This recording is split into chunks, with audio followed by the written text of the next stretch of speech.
Revendre un business qui génère plus de 800 millions d'euros de chiffre d'affaires, c'est ce que propose aujourd'hui Adidas qui vend sa filiale Reebok. Le repreneur est une entreprise moins populaire du nom de Authentic Brands Groups, une holding américaine qui détient aujourd'hui plus de 30 marques dans le monde et qui cumule plus de 270 millions d'abonnés sur les réseaux sociaux. Une holding, pour ceux qui ne savent pas ce que c'est, c'est une société qui a ce que l'on appelle un portefeuille d'entreprise et c'est donc une société ayant pour vocation de regrouper des participations dans diverses sociétés et d'en assurer l'unité de direction ou le management. Passons maintenant à la deuxième actualité de cette semaine. 3 milliards de dollars, c'est le montant de la valorisation boursière de Virgin Orbit, une société appartenant à Virgin Group dont le propriétaire est le milliardaire Richard Branson. Virgin Orbit fournit des services de lancement de petits satellites et a d'ailleurs fusionné avec un SPAC, ce qui leur a permis d'augmenter leur valorisation lors de l'entrée en bourse.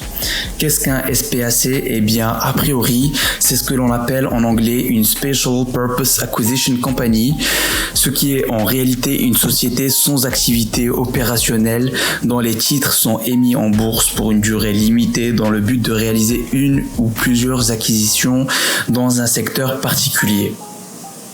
Le nom de cette SPAC, c'est Next Gen Acquisition et vous l'aurez compris, cette entreprise a réalisé en réalité une fusion-acquisition, c'est-à-dire qu'elle a investi une certaine quantité d'argent sur Virgin Orbit, ce qui leur a permis de justifier la nécessité de réaliser cette fusion.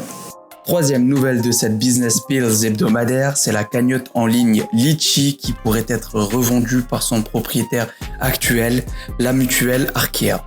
Litchi, d'ailleurs très connu sur les réseaux sociaux et notamment YouTube pour son utilité dans le financement des projets de plusieurs vidéastes, pourrait ainsi changer de visage et les enjeux pourraient être différents de ceux actuellement exposés. La plateforme avait notamment été critiquée pour sa prise de position sur certains financements en bloquant purement et simplement certaines cagnottes car il souhaitait régulièrement s'assurer que les fonds étaient utilisés à bon escient. On ne sait actuellement pas à combien pourrait s'élever la valeur financière d'une telle vente, mais on en saura plus dans les jours à venir. On continue avec cette nouvelle levée de fonds, 140 millions d'euros, c'est le montant levé par la startup United qui fait aujourd'hui partie du Next 40, une sélection de plus de 40 startups qui sont aujourd'hui considérées comme faisant partie des plus prometteuses en France selon le gouvernement français. Avec une telle levée, vous devez très certainement vous demander ce qu'a fait cette startup pour lever autant d'argent. C'est ce que nous allons voir tout de suite. United, c'est la nouvelle licorne du crédit à la consommation.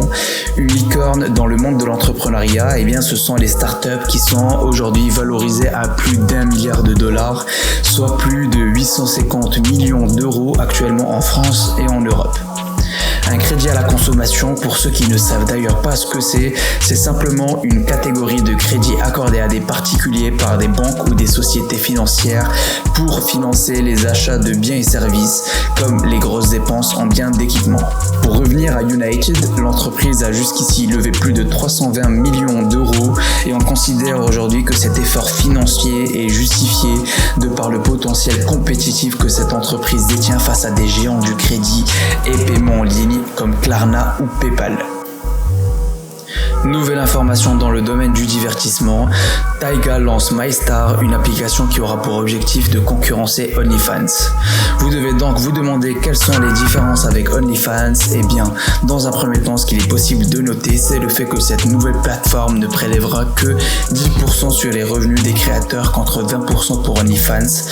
Et en plus de ce fameux contenu d'abonnement, les créateurs auront la possibilité de vendre des NFT sur la blockchain Ethereum. Le rappeur s'est déjà entouré de quelques influenceurs afin de mettre en place sa stratégie et acquérir le trafic et l'audience de sa plateforme. Vous l'aurez deviné, cette plateforme a pour vocation de permettre aux artistes en général de produire et monétiser leur contenu d'une façon plus innovante, ce qui n'était pas le cas de OnlyFans qui restait plus concentré sur le business des photos dénudées. Cela pourrait d'ailleurs expliquer pourquoi OnlyFans cherche aujourd'hui à se détacher progressivement de cette source de revenus sans pour autant la supprimer. avec pour objectif de devenir plus mainstream et ainsi lever les blocages psychologiques d'un bon nombre de personnes qui cherchent à rejoindre la plateforme en tant que créateurs. Cette semaine, nous avons appris la mort à l'âge de 80 ans de Charlie Watts, le batteur des Rolling Stones. C'est l'occasion de revenir sur un groupe mythique qui a laissé son empreinte dans le domaine de la musique et qui est surtout aujourd'hui considéré comme l'une des affaires qui a le mieux fonctionné dans le monde de la musique. Selon le journal britannique The Guardian, plusieurs éléments sont à l'origine d'un tel succès commercial et c'est l'occasion pour nous d'utiliser cette nouvelle pour réaliser une petite étude de cas qui pourrait vous fournir quelques conseils utiles si vous êtes entrepreneur ou que vous cherchez à lancer un business. Tout d'abord, il ne faut jamais dépendre financièrement d'une seule personne ou client et ça, les Rolling Stones l'ont bien compris. Il faut toujours créer un écosystème autour de son contenu en diversifiant les sources de revenus. Dans le cas des Rolling Stones, on pouvait également compter plusieurs sources de revenus à leur actif. Il y avait l'enregistrement musical, les concerts, les partenariats, autant de business qui leur permettaient de ne pas dépendre d'une seule relation commerciale et ainsi assurer leur sécurité financière.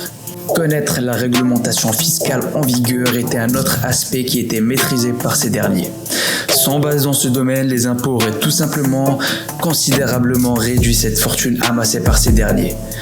S'ils avaient développé et déclaré leur activité en Angleterre, les pertes auraient été élevées et la fiscalité anglaise de cette époque aurait eu raison du groupe. La création de marques était également une autre compétence qui était maîtrisée par ces champions de l'industrie musicale. Toujours d'actualité, la création de marques est devenue aujourd'hui l'une des façons les plus rentables de générer du business, du bénéfice, notamment grâce à des concepts marketing qui trouvent leur fondement dans la psychologie humaine, les désirs de l'être humain ainsi que ses problèmes. Le dernier concept à maîtriser est relatif aux notions d'adaptation et de standardisation. Pour les personnalités derrière la marque, il est important de savoir adapter la marque au marché actuel de la musique ainsi que leur audience et donc ça implique de savoir s'adapter à la culture d'une société ou d'un pays et de chercher à se renouveler pour créer l'étonnement et l'excitation autour d'une marque qui existe depuis plus de 50 ans. Jouer dans de nouveaux endroits, inviter des artistes auxquels notre audience ne s'attend pas, voilà quelques éléments de réponse qui permettent à une marque historique de se renouveler. C'était tout pour ce premier épisode, je vous dis à la semaine prochaine pour un nouvel épisode de Business Pills, votre dose d'information business hebdomadaire.